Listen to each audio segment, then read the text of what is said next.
जो कक्षा 9वीं अर्धवार्षिक परीक्षा 2024-25 electronics and hardware junior field तकनीशियन घरेलू उपकरण। तो ये 100 नंबर का क्वेश्चन पेपर है। यहाँ पर 20 क्वेश्चन दिए गए हैं। अब देख लेते हैं पूरा प्रश्न पत्र और उनके क्या उत्तर हैं। ठीक, तो देखिए, मौखिक संचार का सही उदाहरण चुनें।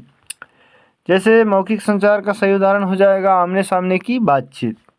इनमें से कौन सा काम एक गैर मौखिक संचार नहीं है? तो ये फ़ोन कॉल जो है गैर मौखिक नहीं है।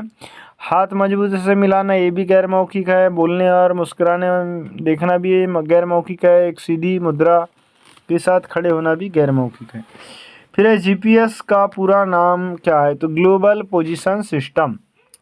इसके बाद चौथा है घरेलू उपकरण जूनियर फील्ड टेक्नीशियन की प्राथमिक जिम्मेदारी क्या है? तो ये घरेलू उपकरणों की समस्या का निवारण और मरम्मत करना। फिर वोल्टेज मापने के लिए किस इकाई का उपयोग किया जाता है? तो यह वोल्ट का उपयोग किया जाता है। ठीक, इसके बाद प्रश्न क्रमांक 2 खालिस्तान की पूर्ति कीजिए। पहला, कंप्यूटर में फाइल को प्रिंट करने के लिए खालिस्तान शॉर्टकट की उपयोग किया जाता है। तो ये किया जाता है Ctrl+P को। इसके बाद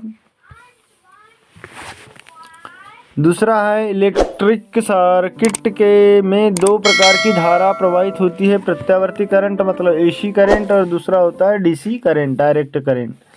फिर है कम ऊर्जा की खपत लंबे समय तक चलने और कम लागत के कारण एलईडी के उच्च आर्थिक लाभ है। चौथा है रेजिस्टेंस की इकाई खालिस्तान होती है तो ओम होती है। ठीक है। पांचवा है एलईडी लाइटें पारंपरिक प्रकाश विकल्पों की तुलना में खालिस्तान ऊर्जा दक्ष होते हैं तो ये अधिक ऊर्जा दक्ष होते हैं। इस तरीके से खालिस्तान आपके कंप्लीट होते हैं। इसके बाद हम देख लेते हैं प्रश्न क्रमांक 3। उसको देखने से पहले प्लीज़ वीडियो को लाइक कर दे, चैनल को सब्सक्राइब करें और बेल आइकन घंटी को जरूर पेश कर दे। अब देखिए सही जोड़ी। यहाँ पर जैसे पहला क्वेश्चन है डायोड, तो डायोड में 2 टर्मिनल होते हैं। ठीक है। इसके बाद है ट्रांजिस्टर, तो ट्रांजिस्टर में हो जाएंगे 3 टर्मिनल। ठीक। फिर एलईडी, तो एलईडी लाइट इमिटेटिंग डायोड और CRI, तो CRI हो जाएगा कलर रेडिंग इंडेक्स और 200 वोल्ट AC, इसका आ जाएगा 50 हर्ट्ज। तो इस तरीके से ये आपकी सही जोड़ी भी कंप्लीट हुई। इसके बाद देखते हैं क्वेश्चन नंबर 4 सत्य असत्य। तो फटाफट मिला लीजिए इसको भी। जैसे पहला क्वेश्चन है ट्रांजिस्टर के 3 टर्मिनल होते हैं बेस एमीटर और कलेक्टर, बिल्कुल सही है। फिर है दूसरा, जब मल्टीमीटर का उपयोग करते हुए माप किया जाता है तो उचित रेंज का चयन किया जाना चाहिए, ये भी सही है।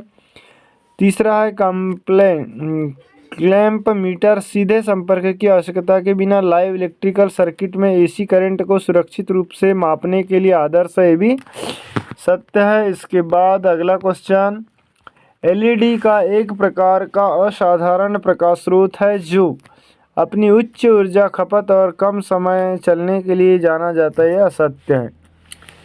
फिर है करंट असंतुलन का एक समस्या है। करंट शेयरिंग में मदद के लिए रजिस्टर्स को शामिल करना एक सरल समाधान है, ये भी सत्य है।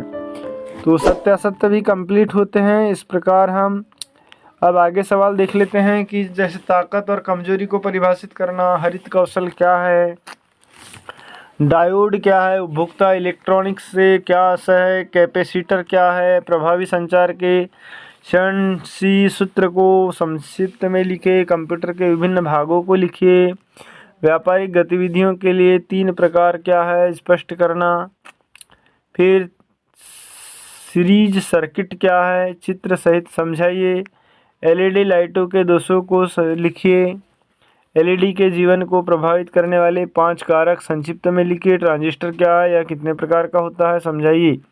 फिर निम्नलिखित को परिभाषित करना, कटर को, कॉम्बिनेशन प्लायर्स को, मल्टीमीटर को और स्क्रू ड्राइवर।